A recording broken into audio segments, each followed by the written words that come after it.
¿Cómo están amantes y apasionados de la refrigeración y la electricidad? Espero que estén bien, muy bien. En primer lugar, pido disculpas porque estoy un poco afónico, con un problema en la voz, pero no quiero seguir postergando esta clase tan importante que forma parte del curso de refrigeración. Es un curso que está en YouTube para todos los colegas que ya están incursionando en la refrigeración y que les falta la parte de especialización o trabajan más bien con la práctica, que es muy importante la práctica, pero no reemplaza la teoría.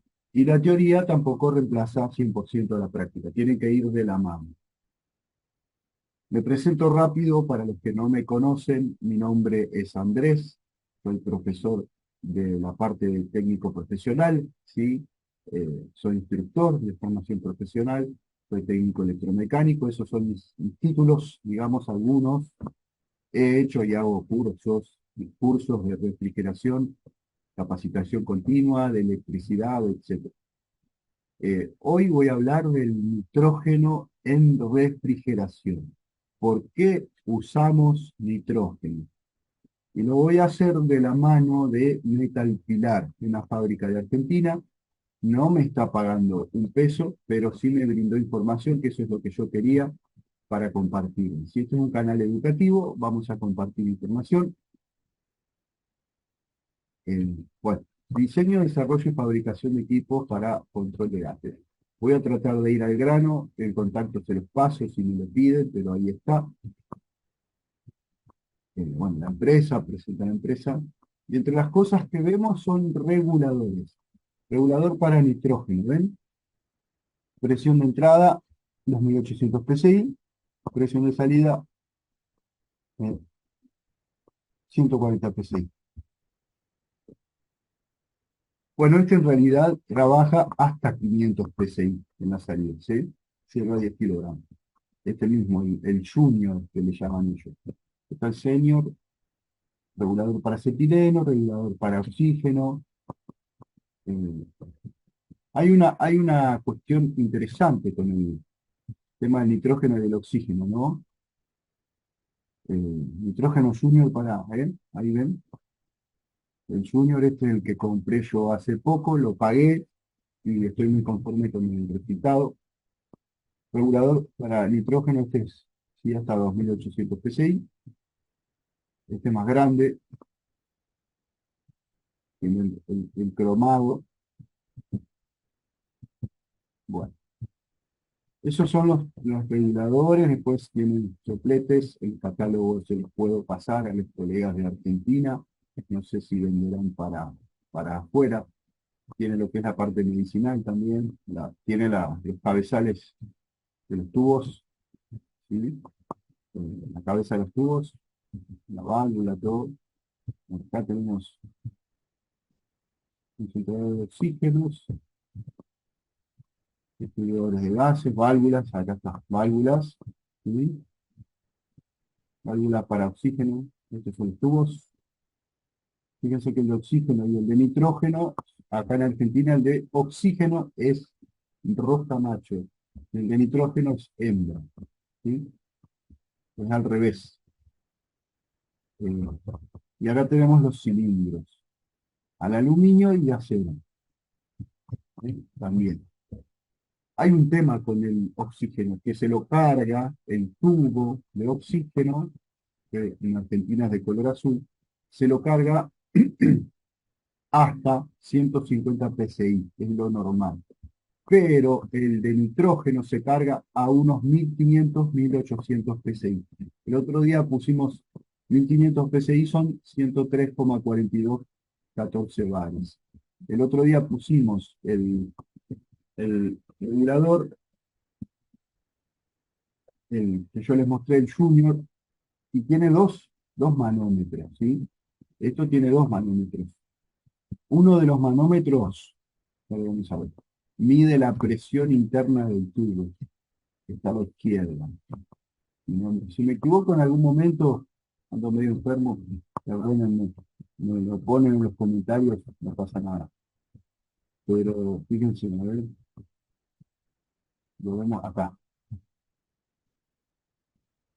Acá vamos a agrandar, acá, ¿sí? Vamos a agrandar para que se vea. ¿Sí? Esto está en bares. Uno de los manómetros mide la presión interna del tubo. ¿Saben cuánto medía en la presión interna del tubo? 215 bares. Son 1812,97 PSI, libra por pulgada cuadrada. ¿Sí? Exactamente y un chiquito más de 125 bares. O sea, 1812 PSI tenía cargado adentro el tubo. Por eso es tan importante usarlo con el regulador. Es muy peligroso usarlo sin regulador. Porque el regulador, a medida que vos ajustes acá, te va a ir dando la presión de salida. Entonces, cuando vos abras la válvula del tubo, no corres riesgo. Eso es importantísimo. El oxígeno también necesitas regulador, ¿sí? Porque la salida, acá, la salida del oxígeno, la ajustás en 5 bares, ¿sí? La salida la ajustás en 5 bares, más o menos, ¿sí? La del oxígeno, para soldar, es lo promedio. Depende de lo que quieras soldar, depende del equipo, ¿no? Pero ¿por qué usamos nitrógeno? Ahora si vamos al grano. ¿Por qué usamos nitrógeno? Que es en Argentina el tubo verde, y no oxígeno, CO2, argón, ¿sí? ¿Por qué no usamos CO2, que es dióxido de carbono, o gas carbónico, como le llaman? Bueno, porque ¿para qué se usa nitrógeno? Se usa para hacer barridos con agente de limpieza, impulsar el agente de limpieza, para eliminar humedad que se pueda, o agua, presencia de humedad que se pueda encontrar dentro de los equipos. No quiere decir que no vayamos a usar la bomba de vacío. La bomba de vacío la vamos a utilizar igual para eliminar el resto de la humedad, ¿sí? Pero se utiliza el nitrógeno para eso, se utiliza para soldar y que no se forme escoria, carbonilla dentro de la soldadura de los caños, especialmente los caños de cobre. Cuando yo estoy soldando, bajo atmósfera de nitrógeno, bajo paso de nitrógeno, sé que con que le deje dos PSI de paso de nitrógeno, nada más, ya con 2 PSI de paso, ya no me forma escoria. El otro día lo probamos con mis alumnos y nos dio excelentes resultados. Les dejo las fotos para que vean las comparaciones y vean ustedes mismos que con solo 2 PSI de salida no hubo problema. Y es muy poquito 2 PSI de nitrógeno. Esos 2 PSI exactos de salida y constante los logramos con el regulador este, ¿sí? Bien. Eh, Otra cosa, el nitrógeno lo usamos para pruebas de hermeticidad, ¿sí? Buscar pérdidas con agua jabonosa, con espuma. Es el método de detección de fugas ideal para refrigeración. ¿Por qué nitrógeno y no oxígeno, dióxido de carbono? O también algunos colegas usan el mismo refrigerante. Ya cargan el equipo y con el mismo refrigerante buscan pérdidas. Bueno, primero, el nitrógeno no reacciona, si no tiene reacciones químicas en contacto con la humedad, en contacto con eh, los aceites, sea benceno, poliéster, eh, sintético, poliéster sería mineral, etcétera. No reacciona. Tampoco reacciona con los refrigerantes, ¿sí? El oxígeno, bueno, además, no tiene reacciones peligrosas. El oxígeno a alta presión, en contacto con la grasa y con el aceite, explota sin necesidad de llama. Ahí lo está leyendo, ¿sí? ¿Por qué? Porque existe lo que es el triángulo de fuego, oxígeno, el combustible, chispa o energía, ¿sí? Como detonante. Bueno, el oxígeno, si está a alta presión como contenido dentro de un tubo o en un compresor, en contacto con la grasa o aceite, va a explotar. No necesita el tercer componente del triángulo de fuego, que es la llama, el calor o la energía de disparador, de detonación. Es peligrosísimo, ¿sí? El oxígeno. Eh, y ha habido accidentes terribles por utilizar oxígeno como agente de prueba de hermeticidad, en vez de utilizar nitrógeno. Y el CO2 y el oxígeno no son inertes, no son estables en la prueba de estanqueidad, ¿sí? O prueba de hermeticidad, a diferencia del nitrógeno, ¿sí?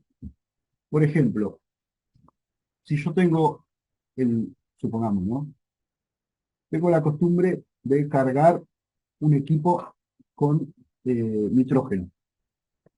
Lo dejo, lo dejo, pongámosle, al mediodía lo cargo, lo dejo en 40 psi y a la noche vuelvo.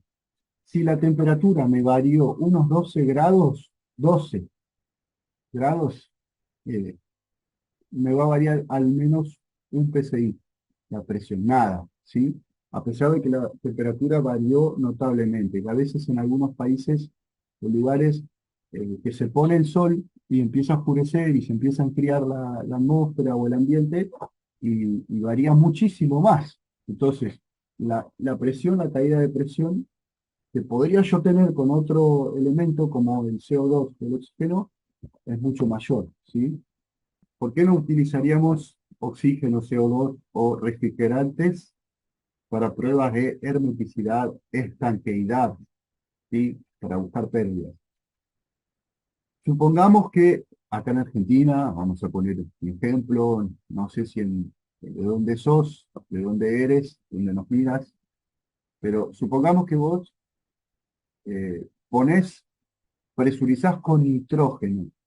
eh, Hoy al mediodía, con una temperatura de 32 grados centígrados, ¿sí? No importa si son centígrados Fahrenheit, pero pongámosle 32 grados centígrados. Y volvés a la noche y la temperatura bajó, ¿sí? Se esconde el sol, baja la temperatura, empieza a soplar el viento, etcétera, y volvés con 20 grados centígrados. Una diferencia de 12 grados. Bueno, ¿sabés cuánto va a variar la presión? Porque la presión exterior incide sobre la presión interna. ¿Sabés cuánto va a variar el nitrógeno? Una libra, dos, como mucho. Un PSI o dos. Ah, va a bajar. De hecho, yo te diría un PSI promedio. Ahora, les digo porque lo he probado yo mismo. Antes de hacer este video, yo mismo me tomé el trabajo de comprobarlo. Ahora, hago la misma prueba con CO2. ¿Sí? Mido la presión de un tubo de CO2, la presión interna, con 32 grados centígrados. Vuelvo a la noche con una diferencia de 12 grados, ¿sí? Ahora hay 20 grados. Y me encuentro que la presión en PSI varió o bajó casi 50 PSI. Es muchísimo. O sea que el CO2 no es recomendable. Con el oxígeno pasa otro tanto, ¿sí? Otro tanto. Y con el refrigerante, bueno, vamos a tomar el 134A como ejemplo. Yo me tomé el trabajo de dejar una heladera con la carga de 134A y controlarla cuando la temperatura descienda a unos 12 grados. ¿Saben cuánto varió la presión? unos 15 PSI. 15 PSI. O sea que si yo dejo una heladera, nevera, refrigerador con una presión de 50 PSI a una temperatura ambiente de 32 grados al mediodía, 32 grados centígrados, y vuelvo a la noche con una temperatura ambiente o exterior de 20 grados, o sea, varió 12 grados la temperatura exterior, me va a bajar unos 15 PSI, ¿sí? Uno dice, bueno, eh, 50 menos 10 PSI son 40, ya es un cambio importante, no, 40, 35. ¿Y dónde se fue el refrigerante? No, no se fue, sino que la presión interna del refrigerante descendió. ¿Por qué descendió la temperatura exterior? La presión igual a temperatura. Mayor presión, mayor temperatura, menor presión, menor temperatura. Siempre se los digo. Y a mayor temperatura exterior, mayor presión, a menor temperatura exterior, menor presión. Eso es lo que pasa. Por eso no se puede probar, no se puede buscar fugas con refrigerantes, con CO2 o con oxígeno. Sí con nitrógeno. Sí con nitrógeno. Porque no va a variar. Si el nitrógeno, la presión de nitrógeno varía abruptamente, es porque tengo una fuga. ¿Sí? Eso téngalo muy claro. Eso téngalo muy claro. Y recuerden esto. No usar el regulador es muy peligroso. Ha traído accidentes terribles. Por eso en este canal siempre fomentamos la seguridad primero. Tu seguridad primero. Si te gustó el video, no olvides suscribirte, darle like y comentar. Disculpa la calidad de la voz. Hoy la voz es una de mis herramientas de trabajo como profesor, ¿sí? Tengo que usar la voz, pero no quería seguir posponiendo este video. Gracias a todos los colegas por su ánimo, su apoyo. Gracias totales.